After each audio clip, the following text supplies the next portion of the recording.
Sir, ano po ang official statement po ng kampo ng ating butihing pastor hinggil po sa mga turn of events na nangyayari po ngayong araw? Well, we are very calm and we will face all the challenges that are before us today. And ang nangyari kanina is in-implement yung warrants of arrest na na-issue ng RTC Branch 12 at nag-voluntarily surrender yung isa sa mga akusado. Tatlo pala sila, si Barangay Kapitan Crescente Canada at saka yung si Pauline Canada and Sylvia Simanes. So they have already posted bail and they are now enjoying their temporary liberty as provided by the rules of court. Attorney, marami kasing lumalabas na balita na inaresto daw. Iba po yung inaresto, iba po yung mapayapang sumuko at pinakain. Balita ko nga, may mga ganong anggulo, attorney. Well, actually, voluntary po yung gusto nilang harapin yung kaso para magkaharapan na. And we have actually advised them na yan ang pinakamagandang move ngayon so that the people would know who is telling the truth. And we are really very thirsty for justice, and that is why the accused came out voluntarily and succumbed to the jurisdiction of the Honorable Court. Maraming salamat po, attorney. Pero attorney, maraming nagtatanong sa ating mga kababayan.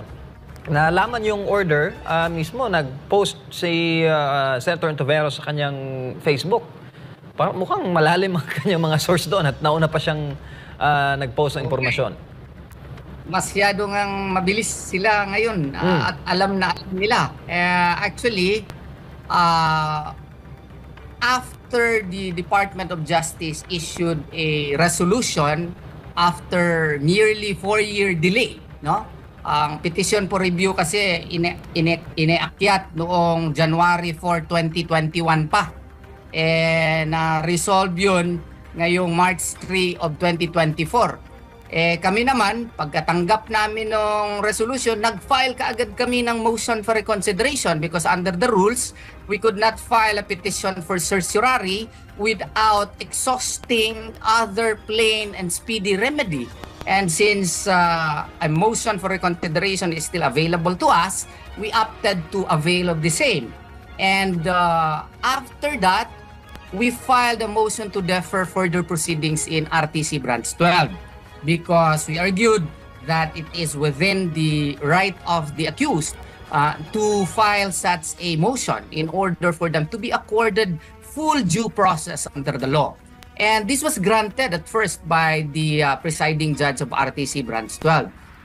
Bigla na lang, while awaiting for the ruling of the motion for reconsideration that we filed with the Department of Justice, nagpalabas ng order si Judge Baguio at ipa-implement na niya yung warrant kaagad, no?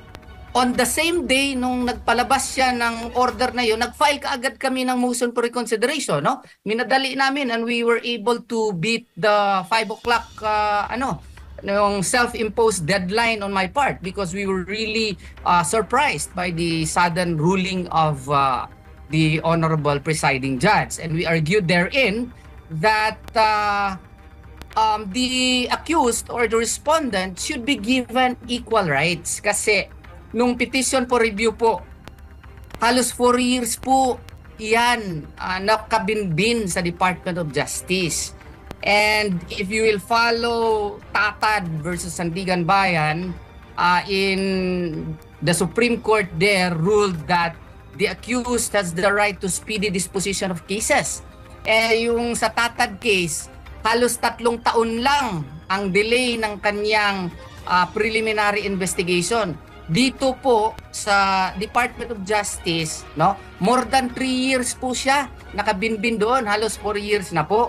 Kaya nga, one of the grounds na isinight namin is the violation of our client's right to speedy disposition of cases. What is good for the gander should also be good for the goose.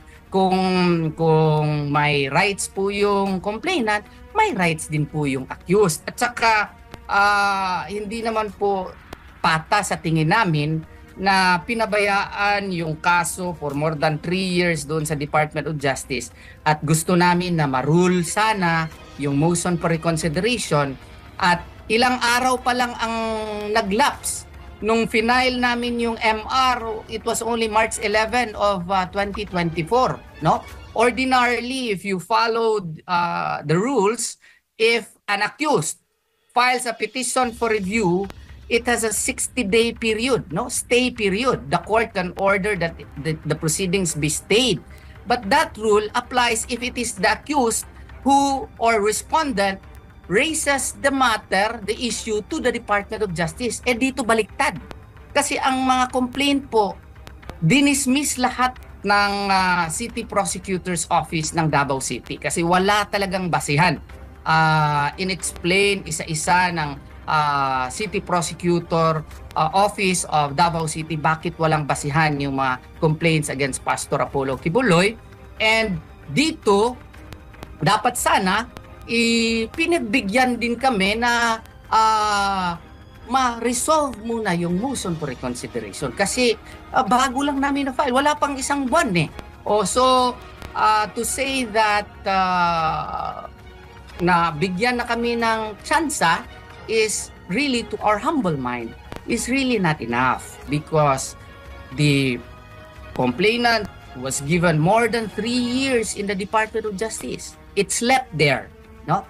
And now, nung kami naman ang nag-invoke ng aming right, sana naman ay pakinggan din kami. Isa-isahin at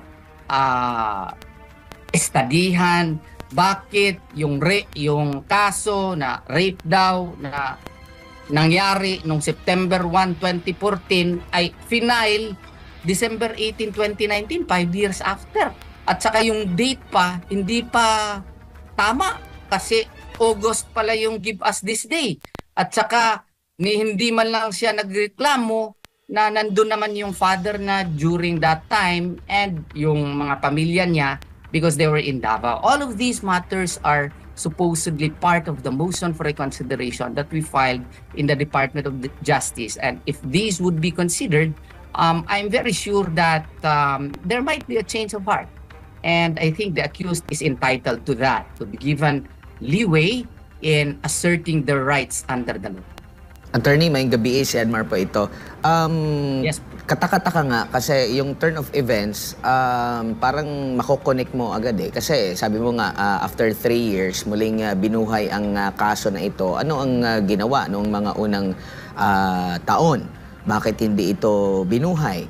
At nagkataon lang ba na during sa umiinit yung issue din, di ba? Sa SMNI, kay Pastor Apollo, sa mga Duterte, dito sa mga ano na ito na nabuhay ulit itong mga kasong ito. Kaya hindi mo maisasantabi na yung mga supporters ng ating butihing pastor, tumaas talaga yung kilay. Bakit ganito?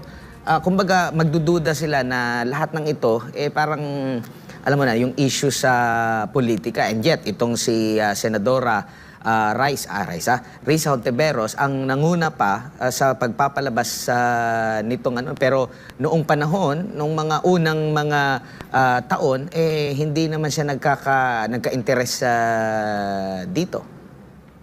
Oo nga. We cannot help but suspect that this is really politically related because in the past, wala naman nagpakita ng ganong interest si Senator Hontiveros po dito sa kaso. With due respect to her, wala naman, hindi yung pangalan niya noon, hindi naman na ririnig namin na nagpa-follow up sa kaso na ito. Ngayon lang po na umiinit yung mga kaso against Pastor Apollo C. Kibuloy na bigla na lang nabuhay itong kaso na ito. Kaya nga, there are reasonable grounds to believe na yung pagbuhay ng kaso na ito ay may kaugnayan nga sa politika. Yun ang duda namin at parang sa tingin ko rin, parang may basihan din. And ano na po ang mangyayari dito, sir? Maliban dito sa kaso sa Davao, meron din dito sa Pasig, tama po ba? Yes, yes. It's pending with RTC Branch 159 in Pasig City. And yung kaso naman doon, 2 counts of qualified human trafficking under Section 4A of RA 9208. Yan po ang final sa Pasig. Yan nga, sinight namin dun sa aming motion for reconsideration na kailangan siguro tingnan ito uli kasi ang sa dispositive portion doon sa resolution, it was the City Prosecutor's Office of Davao City who was ordered to file informations for 3 different crimes. Pero nagtaka na lang ako personally, because I was the one handling the cases and caused the dismissal in the Davao City Prosecutor's Office. Bakit yung isa sa Pasig na file? Hindi naman po pwede under our rules na ang Davao City Prosecutor's Office mag-file ng kaso doon sa Pasig. Sinight namin sa hindi ka pwedeng mag-shortcut.